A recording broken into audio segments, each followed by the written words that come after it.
प्यारे बच्चों, नमस्कार।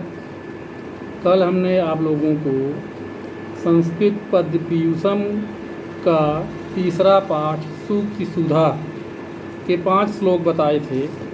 अब आज 6वां श्लोक से पढ़ा रहे हैं। आप लोग किताब में राजीव प्रकाशन की पुस्तक में 52 नंबर पेज पर है, इसको देखिएगा। वाच्यम श्रद्धा समेतस्य पृच्छतश्च विशेषतः प्रोक्तम श्रद्धा विहीनस्य अरण्य रुदितोपमम्। बच्चों, सबसे पहले इसका शब्द विभाग करेंगे। शब्द विभाग में वाच्यम श्रद्धा समेतस्य पृच्छतः च विशेषतः प्रोक्तम श्रद्धा विहीनस्य अपि अरण्य रुदित उपमम्। ये इसका शब्द विभाग हो गया। अब अन्वय देखिए बच्चों। अन्वय है इसका श्रद्धा समेतस्य विशेषतः पृच्छतश्च वाच्यम श्रद्धा विहीनस्य अपि प्रोक्तम अरण्य रुदितोपमम्। बच्चों, इसका अन्वय वाला जो पार्ट है वो पेज नंबर 67 पर है। तो पेज नंबर 67 पर अन्वय देखिए। श्रद्धा समेतस्य विशेषतः पृच्छतः च वाच्यम श्रद्धा विहीनस्य अपि प्रोक्तम अरण्य रुदितोपमम्। श्रद्धा समेतस्य, श्रद्धा से युक्त, विशेषतः पृच्छतः, विशेष रूप से पूछे जाने पर। कह रहे हैं कि यह श्रद्धा भी हो और साथ में विशेष रूप से सीखने की इच्छा हो अगर, तो श्रद्धा से युक्त होकर, श्रद्धा समेत से माने श्रद्धा से युक्त, तो विशेषतः पृच्छतः च, और विशेष रूप से पूछे जाने पर वाच्यम माने बताना चाहिए, कोई चीज़ कहना चाहिए। और श्रद्धा विहीन से अपि प्रोक्तम, और श्रद्धा के विहीन, जिसे यानी सीखने की जिसको इच्छा नहीं है, उस श्रद्धा विहीन व्यक्ति से प्रोक्तम माने कहे जाने पर अरण्य रुदितोपमम्, जंगल में रोने के समान होता है। यानी जिस प्रकार से जंगल में कोई रो रहा हो और उसकी आवाज़ कोई सुनने वाला नहीं हो, ठीक उसी प्रकार से यदि श्रद्धा नहीं है किसी व्यक्ति को की कोई बात सुनने की, और उसके सामने बार बार कोई बात बताई जाती है, सुनाई जाती है, तो जंगल में रोने के समान होता है। क्योंकि उसके अंदर श्रद्धा ही नहीं है तो सुनेगा ही नहीं, उस बात को ध्यान ही नहीं देगा, इसलिए उस बात को कहनी ही नहीं चाहिए। एक बार फिर देखिए। श्रद्धा समेत से, श्रद्धा से युक्त, विशेषतः पृच्छतः च, और विशेष रूप से पूछे जाने पर वाच्यम माने कहना चाहिए, श्रद्धा विहीन से अपि प्रोक्तम, श्रद्धा विहीन होने पर यदि प्रोक्तम माने कहा जाता है तो अरण्य रुदितोपमम्, जंगल में रोने के समान होता है। जैसे जंगल में रोने वाले की आवाज़ कोई नहीं सुनता, उसी प्रकार से, ठीक उसी प्रकार से श्रद्धा विहीन व्यक्ति के सामने कोई बात कहने पर वो भी उस बात पर नहीं ध्यान देता है। इसलिए श्रद्धा से युक्त और विशेष रूप से पूछे जाने पर कोई बात कहनी चाहिए, और श्रद्धा विहीन व्यक्ति के सामने कोई बात नहीं कहनी चाहिए, क्योंकि श्रद्धा विहीन व्यक्ति के सामने कोई बात कहने पर जंगल में रोने के समान होता। अब अगला श्लोक देखिए। वसुमती पतिना नु सरस्वती बलवता रिपुणा न च नीयते सम विभाग हरैर्न विभज्यते विबुध बोध बुधैः अपि सेव्यते। अब इसका शब्द विभाग देखिए। वसुमती पतिना नु सरस्वती बलवता रिपुणा न च नीयते सम विभाग हरैः न विभज्यते विबुध बोध बुधैः अपि सेव्यते। अब इसका अन्वय देखिए पेज नंबर 67 पर। सरस्वती वसुमती पतिना बलवता रिपुणा च न नीयते सम विभाग हरैः न विभज्यते अपि च विबुध बोध बुधैः सेव्यते।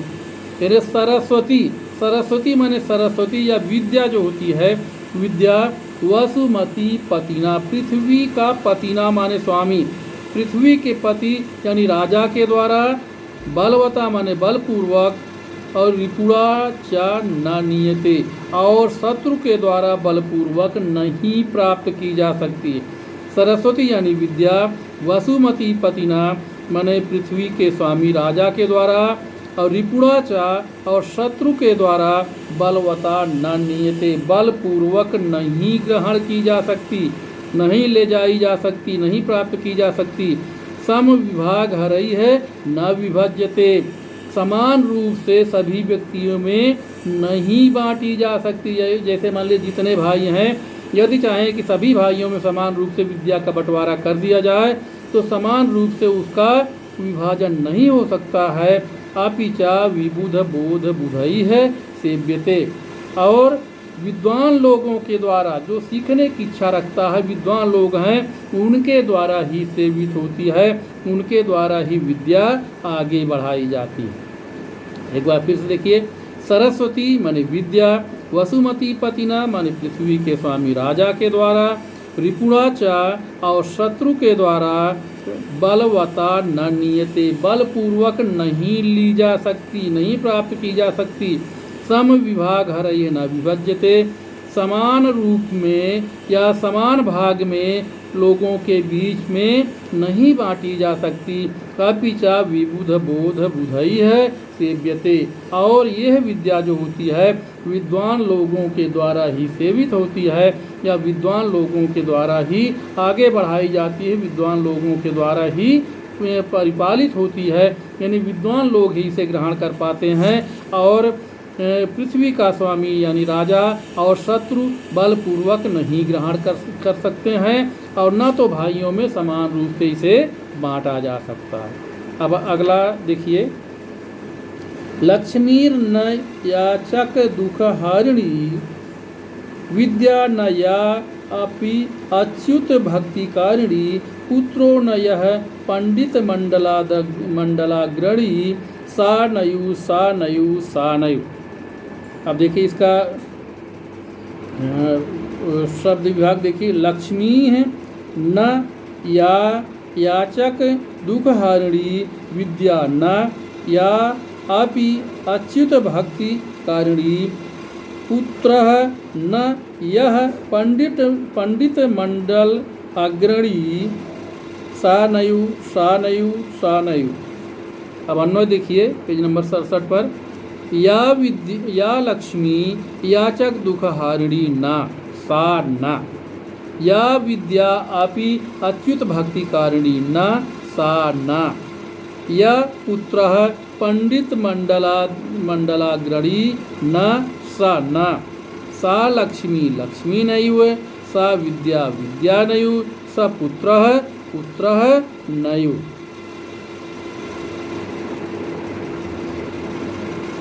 अब देखिए, या लक्ष्मी माने जो लक्ष्मी, याचक दुख हारिणी ना, याचक माने मांगने वाले की, भिखारियों की के दुख को हरने वाली न हो।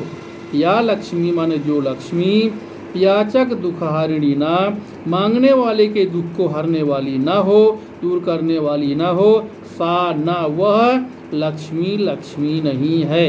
या विद्या अपि अच्युत भक्तिकारिणी ना, और जो विद्या अच्युत भक्तिकारिणी, अच्युत माने विष्णु की भक्ति करने वाली जो विद्या ना हो, वो विद्या भी विद्या नहीं होती है।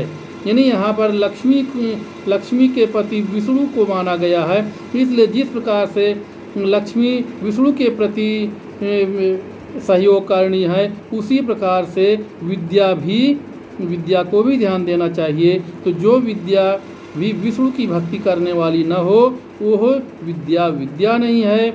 यह पुत्र पंडित मंडलाग्रणी न, और जो पुत्र विद्वान लोगों की मंडली में आगे रहने वाला न हो, वह पुत्र नहीं है। सा लक्ष्मी लक्ष्मी नयु, सा विद्या विद्या नयु, सा पुत्र नहीं, यानी वो लक्ष्मी लक्ष्मी नहीं है, वो विद्या विद्या नहीं है, और वह पुत्र नहीं है। एक बार फिर देखिए, या लक्ष्मी याचक दुख हारिणी ना, जो लक्ष्मी भिखारियों के या मांगने वाले के दुख को हरने वाली न हो, सा न वो हो, सा लक्ष्मी न, यानी वो हो लक्ष्मी नहीं है। या विद्या अपि अच्युत भक्ति कारिणी न, और जो विद्या विष्णु की भक्ति करने वाली न हो, सा विद्या विद्या न, वो विद्या विद्या नहीं है। यह पुत्र पंडित मंडलाग्रणी न, जो पुत्र विद्वान लोगों, पंडित माने विद्वान लोगों के की मंडल माने सभा में आगे रहने वाला न हो, अग्रणी न हो, वह पुत्र पुत्र नहीं है। यानी इस प्रकार से वह लक्ष्मी लक्ष्मी नहीं है, वह विद्या विद्या नहीं है, और वह पुत्र पुत्र नहीं है। अब बच्चों अगला अंतिम श्लोक देखिए इस पाठ का। केयूरा न भूषयन्ति पुरुषम हारा न चंद्रोज्ज्वला, न स्नानं न विलेपनं न कुसुमं न अलंकृता मूर्धजाः, वाण्येका समलंकरोति पुरुषं या संस्कृता धार्यते, क्षीयन्ते खलु भूषणानि सततं वाग्भूषणं भूषणम्। अब इसका देखिए शब्द विभाग देखिए।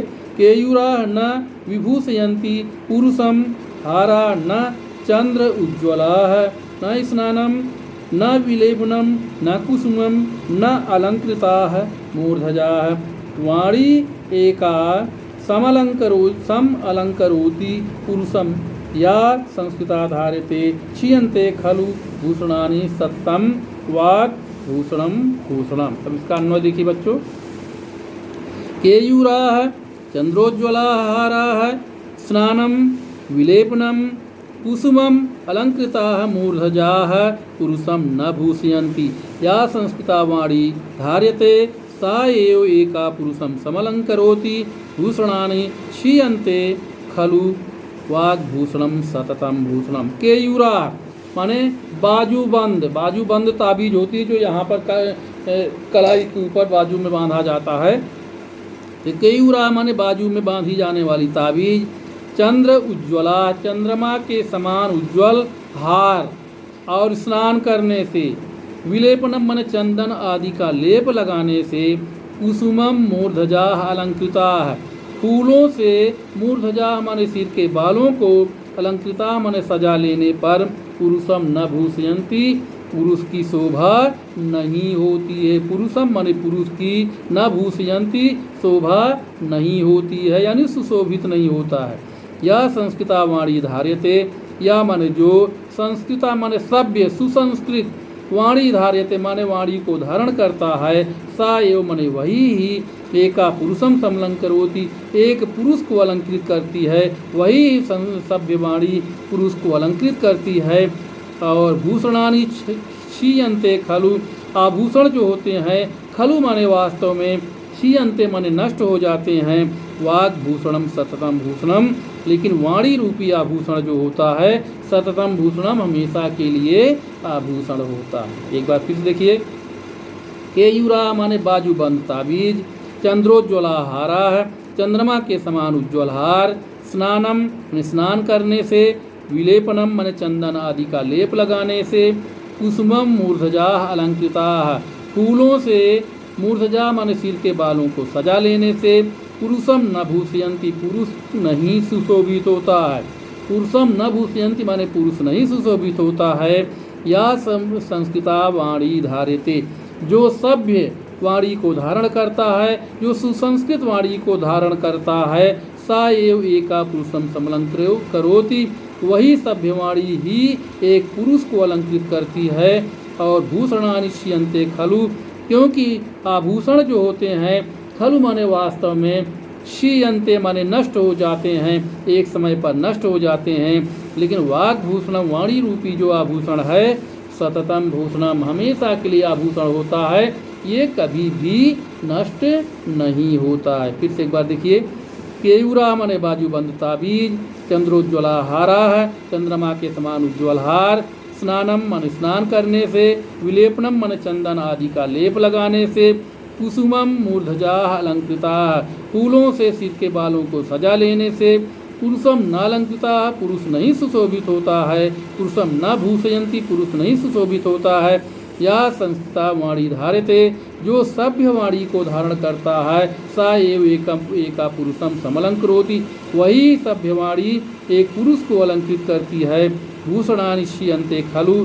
खलु माने वास्तव में आभूषण तो क्षीयन्ते माने नष्ट हो जाते हैं, किंतु वाग्भूषणम सत्यम भूषणम, वाणी रूपी आभूषण जो होता है वो हमेशा के लिए आभूषण होता है, वो कभी भी नष्ट नहीं होता है।